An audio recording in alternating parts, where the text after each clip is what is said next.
Psaume 127.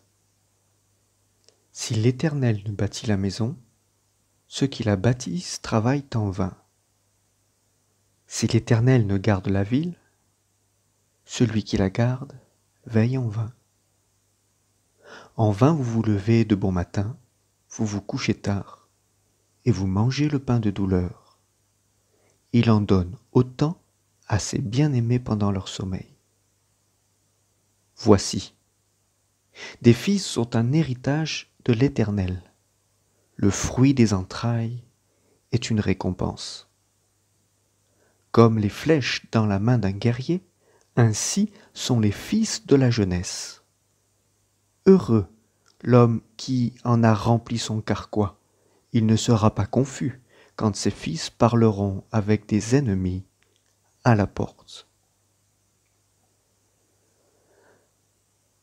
Ce psaume nous invite à découvrir tout à nouveau Dieu et ainsi placer notre confiance en lui et réaliser notre dépendance vis-à-vis de lui. Il y a de cela quelques jours, nous entendions toutes et tous, nous sommes en guerre.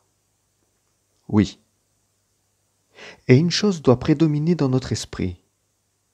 Si le Seigneur ne bâtit pas la maison, s'il ne veille pas sur la ville, et s'il ne pourvoit pas aux besoins de toutes et de tous, tout est fait en vain. En cette période, nous voulons bâtir, alors que l'adversaire cherche à détruire. Bâtir, oui, mais comment? Pourquoi? Quoi? Et avec qui? Nous nous souvenons par exemple de cette parabole des deux maisons.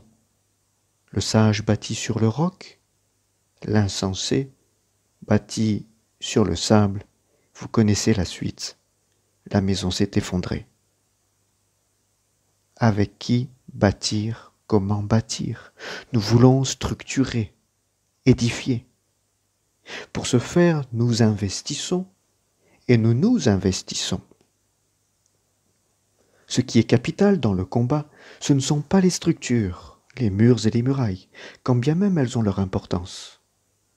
Mais c'est ce qui les occupe, les âmes, le fruit qui demeure. Dans ce psaume, les captifs revenaient de Babylone.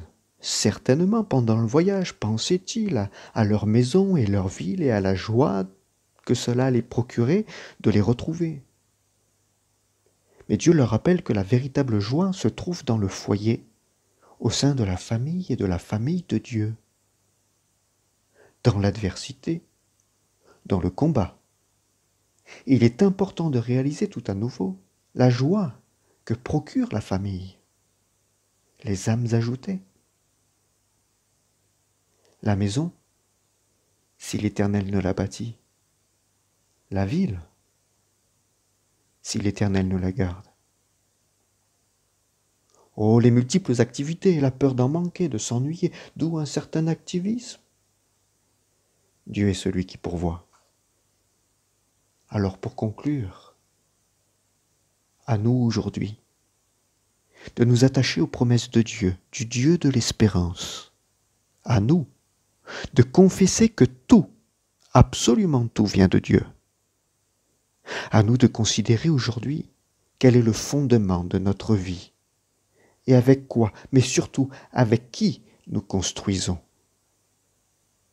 Sans oublier bien sûr le but, les âmes sauvées, ajoutées. Que Dieu vous bénisse.